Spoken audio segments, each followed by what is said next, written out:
राम बंधू लोणचे, आता प्रत्येक जण जिंकेल।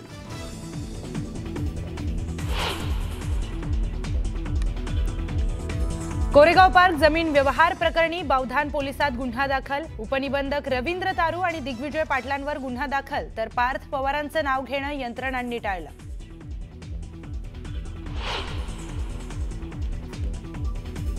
पार्थ पवारांच्या कंपनीच्या पुण्यातील जमीन गैरव्यवहाराप्रकरणी चौकशीला वेग। सहाय्यक दुय्यम निबंधक रवींद्र तारूंवरील निलंबनाच्या कारवाई संदर्भात मुख्य सचिवांकडे अहवाल सादर। शासकीय जमीन असूनही खातरजमा न करता नोंदणीचा ठपका। जमीन गैरव्यवहार प्रकरणाशी कुठलाही संबंध नाही। 3-4 महिन्यांआधी माझ्या कानावर आलं होतं, मी सांगितलं चुकीचं करू नका। अजित पवारांनी झटकले हात।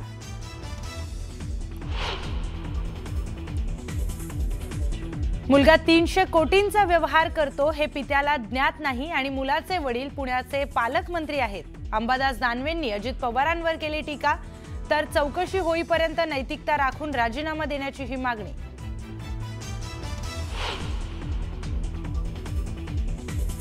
कुणाचा तरी दबाव असल्याशिवाय वतनाच्या जमिनीचा व्यवहार होत नाही।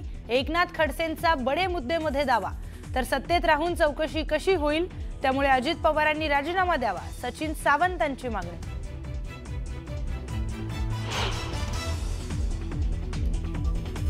नागपूरमध्ये मंत्र्यांच्या बंगल्यावर कोट्यावधींचा खर्च।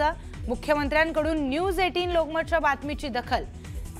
सीएम कडून अधिकाऱ्यांची झाडाझडती, तर बंगल्यावर 35 लाख खर्च केला जाणार, सार्वजनिक बांधकाम विभागाचा खुलासा।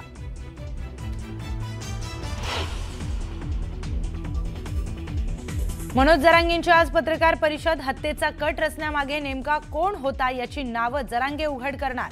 जरांगेंच्या निशाण्यावर कोण याकडे सर्वांचं लक्ष।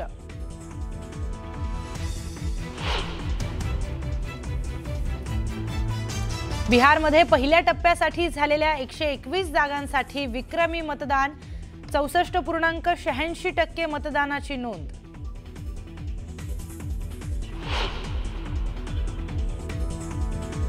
वंदे मातरमला आज 150 वर्ष पूर्ण। पंतप्रधान मोदी टपाल तिकीट आणि नाण्याचं करणार अनावरण, तर देशभर वंदे मातरमच्या सामूहिक गायन कार्यक्रमाचं आयोजन।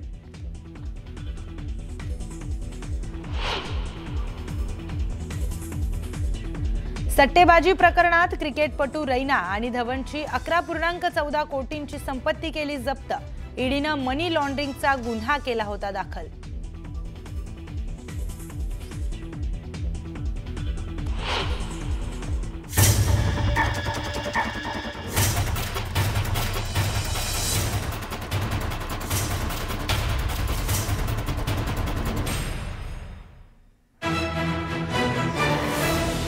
नमस्कार, मी प्रियंका लाठी। आपण पाहताय न्यूज 18 लोकमत। बातमीपत्राच्या सुरुवातीलाच एक मोठी बातमी समोर येते। पार्थ पवार यांच्या अमेडिया LLPचा मुंडवा जमीन घोटाळा समोर आलेला असतानाच आता याच कंपनीचा दुसरा जमीन घोटाळा समोर आलाय। महाराष्ट्र शासनाच्या डेअरी विभागाची मालकी असलेल्या जमिनीवर खासगी इसमाची नाव चढवून सरकारची फसवणूक केल्याप्रकरणी तहसीलदार सूर्यकांत येवले यांना निलंबित करण्यात आलं होतं। मात्र आता याही जमिनीची खरेदी ही पार्थ पवार यांच्या अमेडिया LLP कडून करण्यात आल्याचं उघड झालंय। या प्रकरणी खडकी पोलिसांकडे आता दुसरा गुन्हा दाखल करण्यात आलाय।